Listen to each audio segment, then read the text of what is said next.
Hello my cuties. Starting में तुमको दिखाते हैं जो कि जिन से मिलने के लिए आता है। तो जिन कहता है तुम यहाँ पर क्यों आए हो। तुम कहता है मैं तुम्हें प्रेस कॉन्फ्रेंस में लेने के लिए आया हूँ।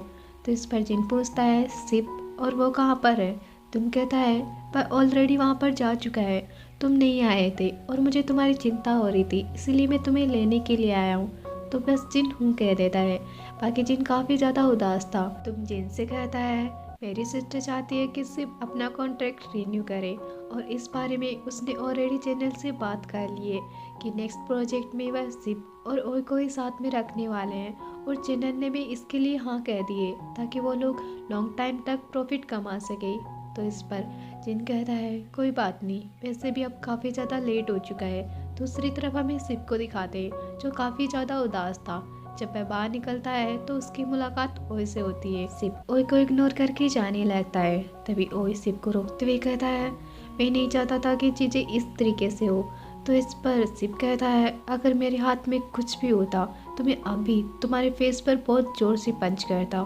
इस पर ओय कहता है प्लीज़, मुझे नहीं लगा था कि ऐसा सब कुछ हो जाएगा। सिप कहता है देखा, तुम जो चाहते थे वो तो हो चुका है ना।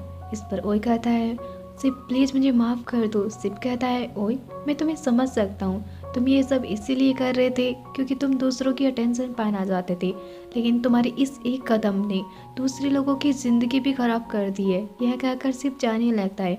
तभी ओए सिप को रोकता है और कहता है हमारी बातें अभी तक कंप्लीट नहीं हुई है। सिप कहता है नहीं, सब कुछ ख़त्म हो चुका है। ओए सिप से कहता है जो भी कुछ मिस हुआ है उसमें मैं तुम्हारी मदद कर दूंगा। यह सुनकर सिप कहता है oh thank you so much ओय। और यह कहकर वह अचानक ओय को हक कर लेता है। ओय को समझ नहीं आता कि अचानक सिप ने उसे हक क्यों किया। फिर सिप ओय से कहता है ओय अब बस बहुत हो चुका है और तुम डरो मत, मैं इन सब की वजह से तुमसे नफरत नहीं करूँगा और ना ही मैं तुमसे प्यार करना छोड़ूंगा, लेकिन मैं इसका नाटक ज़रूर करूँगा क्योंकि इसमें तुम्हें प्रोफेशनल होना और I love you so much. यह कहकर सिप ओय को बहुत ही टाइटली ग्रिप करता है जिसकी वजह से ओय को हर्ट भी होने लगता है। लेकिन जब सिप दूर हटता है तब हमें दिखाते हैं कुछ फैंस उन दोनों की फ़ोटो खींच रही थी। इसका मतलब सिप बस नाटक कर रहा था और सिप के जाने के बाद ओय बस उनकी तरफ देखकर मुस्कुराता है। लेकिन जब वो दोनों लड़कियां चली जाती है तब ओय रोने लग जाता है। दूसरी तरफ जिन काफ़ी ज़्यादा उदास बैठा था, तुम उसे आवाज़ लगा रहा था लेकिन जिनका कोई भी ध्यान नहीं था। और जब जिन अपने ख्यालों से बाहर निकलता है तब तुम जिन से पूछता है जिन तुम तैयार हो। तो इस पर जिन बस हूँ कह देता है। वही जब अपना आईजी पेज खोलता है तो वह देखता है उसके फैंस ने बहुत सारे कमेंट कर रखे थे जो सभी उसे फाइटिंग करने के लिए कह रहे थे। तभी उसके पास टिफ़ी आ जाती है, लेकिन टिफ़ी काफ़ी ज़्यादा सैड नज़र आ रही थी। और टिफ़ी को इतना सैड देखकर उससे पूछता है टिफ़ी क्या हुआ, तुम इतनी सैड क्यों हो। तो इस पर टिफ़ी कहती है ओए अब से तुम्हें खुद ही अपना ध्यान रखना होगा। इस पर ओए कहता है लेकिन तुम ऐसा क्यों कह रही हो। टिफ़ी कहती है क्योंकि अब मैं तुम्हारे साथ और काम नहीं करना चाहती और आज लास्ट बार मैं तुम्हारे साथ काम करने के लिए आई हूँ। यह सुनकर ओए कहता है टिफ़ी क्या मैंने कुछ गलत कर दिया है या फिर मैं तुम्हें बहुत ही कम पैसे पे कर रहा हूँ। मैं तुम्हें और पैसे दे दूँगा, मैं तुम्हें 30% दे दूँगा। अगर ये भी नहीं है तो मैं तुम्हें 40% दे दूँगा, लेकिन प्लीज़ मुझे छोड़कर मत जाओ। टिफ़ी कहती है नहीं, ये पैसों को लेकर तो बिल्कुल भी नहीं है और तुम अच्छी तरीके से जानते हो मैं ऐसा क्यों कर रही हूँ। और टिफ़ी से रिक्वेस्ट करने लगता है कि प्लीज़ मुझे छोड़कर मत जाओ। यह कहकर वह रोने लगता है। टिफ़ी कहती है तुम रोना बंद करो वरना तुम्हारा मेकअप ख़राब हो जाएगा। यह कहकर टिफ़ी जाने लगती है, लेकिन ओय काफ़ी ज़्यादा रोने लगता है। लेकिन तभी टिफ़ी रुक जाती है और वह ओय से कहती है तुम अपना फेस ठीक करके बाहर आ जाना क्योंकि कॉन्फ्रेंस होने ही वाली है। यह कहकर चली जाती है, लेकिन ओय बहुत ही ज़्यादा रोने लगता है। लेकिन फिर वह अपने आप को संभालता है और अपना मेकअप ठीक करने लगता है। अब प्रेस कॉन्फ्रेंस होने लगती है और सभी रिपोर्टर्स एक के बाद एक जवाब पूछने लगते हैं और वो इतनी जल्दी जल्दी पूछ रहे थे कि किसी को समझ ही नहीं आता। टाम उन लोगों से कहती है कि उन्हें क्वेश्चन बाय क्वेश्चन पूछना चाहिए। तो एक रिपोर्टर पूछती है कि सिप और जिन ये एक दूसरे के क्लोज कैसे आए।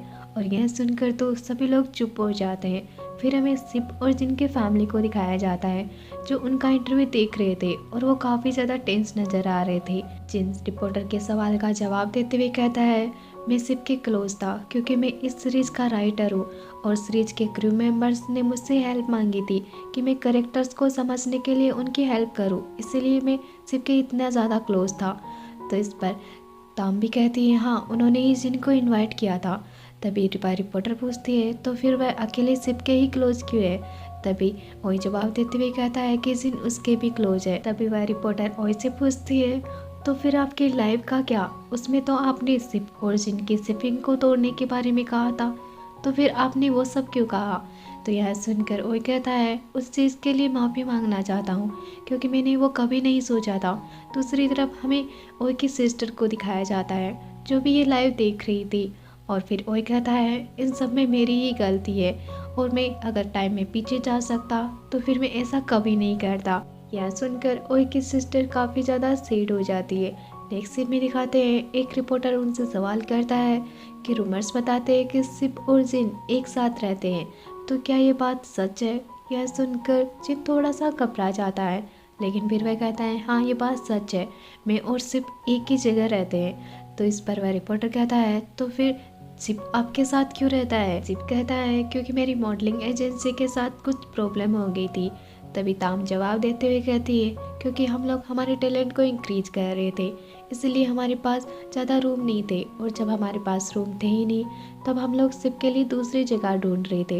ये तो लकीली राइटर हमारे फ्रेंड थे और उन्होंने सिप को अपने पास रख लिया और सिप तब तक उनके पास रहता जब तक कि सीरीज की शूटिंग कंप्लीट नहीं हो जाती। तभी दूसरी रिपोर्टर पूछती है तो सिप और जिनका रिलेशनशिप क्या है। यह सुनकर तो सिप और जिन की फैमिली भी फ्लिंच करके उठती है। सिप एक बार जिन की तरफ देखता है लेकिन जब जिन का कोई रिएक्शन नहीं होता तो वह कहता है हम दोनों का कोई भी रिश्ता नहीं है। यह सुनकर तो जिन भी सिप की तरफ देखने लगता है। सिप कहता है हम दोनों बस एक दूसरे के क्लोज है। तभी जिन भी सिप की हाँ में हाँ करते हुए कहता है हाँ हम दोनों बस भाइयों की तरह ही है। तो एक रिपोर्टर कहती है क्या सच में, तो फिर आप इतने दुखी क्यों दिख रहे। तो यह सुनकर जिनको गुस्सा आ जाता है और कहता है आई एम सॉरी लेकिन मैं कोई सेलिब्रिटी नहीं हूँ और ना ही मैंने पहले कभी ऐसी कोई प्रेस कॉन्फ्रेंस की है। तभी सिप कहता है ताम का भाई तुम और जिन क्लोज फ्रेंड है, इसीलिए हम लोग बहुत सी जगह एक साथ नजर आते थे, लेकिन मैं सीरीज फैन और नॉवेल्स फैंस को सॉरी कहना चाहता हूँ। लेकिन आप लोग इस बारे में चिंता मत कीजिए क्योंकि मैं सिर्फ और सिर्फ ओई के साथ ही हूँ। यह कहकर सिर्फ ओई की तरफ देखता है लेकिन ओई तो काफ़ी ज़्यादा घबरा रहा था। तभी ताम जिन से कहती है कि प्लीज़ इस वक्त तो वह कैमरे के सामने थोड़ा सा मुस्कुरा ले। यह सुनकर बस जिन एक फोर्स स्माइल करता है। इसके बाद हमें 4 महीने बाद का सीन दिखाया जाता है। हिन अपनी पैकिंग कर रहा था लेकिन तभी उसके पास बुआ का कॉल आता है और बुआ इनसे कहती है कि वह अर्जेंटली आकर उससे मिले। तो हिन बुआ से मिलने के लिए चला जाता है और वह उससे कहता है बुआ आपने मुझे यहाँ पर क्यों बुलाया, क्या कोई बात है। बुआ कहती है तुम्हारी लिखी हुई नॉवेल बहुत ही जल्द पब्लिश होने वाली है।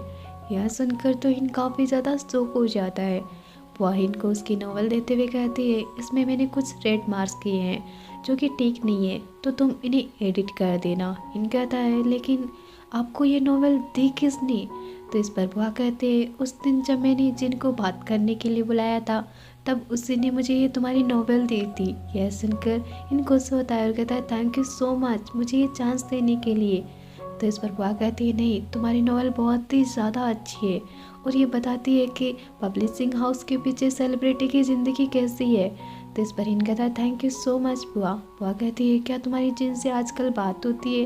इस पर हिन कहता है नहीं मेरी उससे कोई बात नहीं हुई। बुआ कहती है क्या तुम मैंने स्क्रिप्ट को लेकर उससे बात कर सकते हो क्योंकि उसने 4 महीने से मुझे कोई भी अपडेट नहीं दिए, और प्लीज़ क्या तुम उसे बता सकते हो कि मैं उसे समझती हूँ और जो भी जिन अपने काम को लेकर उससे बात करना चाहता था और जो भी उसने उसके साथ किया है उसके लिए मैं उससे माफ़ी मांगना चाहती हूँ। तो इस पर हिन कहता है हाँ वह उस बारे में उससे बात करेगा। फिर हम इस जिन को दिखाते हैं जो कि काफ़ी ज़्यादा सैड था। तभी उसके पास हिन का मैसेज आता है कि वह उससे मिलने के लिए आ रहा है। तो जिन उस मैसेज को इग्नोर करता है, फिर अपने लैपटॉप को ओपन करता है जिसमें उसने अभी तक लास्ट चैप्टर लिखा ही नहीं था। लेकिन तभी उसके डोर पर नॉक होता है तो वह देखता है कि वहाँ पर हिन था। जिन कहता है तुम इतनी जल्दी कैसे आ गई। हिन कहता है जब मैंने तुम्हें मैसेज किया था तब मैं ऑलरेडी तुम्हारी लॉबी में आ चुका था। जिन कहता है जब तुम आ ही चुके थे तो तुम्हें मैसेज करने की कोई ज़रूरत नहीं थी, और वैसे बताओ तुम यहाँ पर क्यों आए हो। तो हिन कहता है मैं मैन्यूस्क्रिप्ट को लेकर तुमसे बात करना चाहता हूँ, क्योंकि बुआ ने मुझसे पूछने के लिए कहा था, और बुआ ने जो भी कुछ किया है उन सब के लिए वह माफ़ी भी मांगना चाहती है। और उसने कहा है कि तुम अपनी नावल को अब जिस तरीके से लिखना चाहो उसके लिए लिख सकते हो, और वह अब तुम्हें एनसीसीन के लिए भी ज़्यादा फोर्स नहीं करेगी।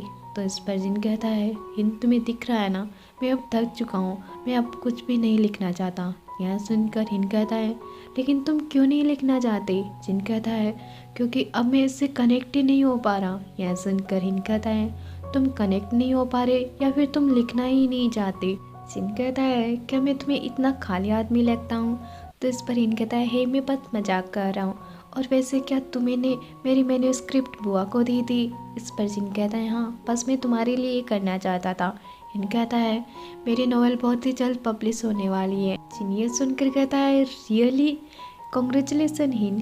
तो हिन कहता है थैंक यू सो मच, और हिन काफ़ी ज़्यादा इमोशनल हो जाता है। तो जिन कहता है तुम्हें इतना ज़्यादा इमोशनल होने की कोई ज़रूरत नहीं है। हिन कहता है हे मैं इमोशनल नहीं हो रहा, और अगर ये सब तुमने नहीं किया होता तो मेरी नॉवेल आज कभी भी पब्लिश नहीं होती, और उस दिन अगर मैंने तुम्हें निराश होकर कॉल नहीं किया होता तो शायद अब तक तुम्हें नॉवेल लिखना बंद भी कर चुका होता।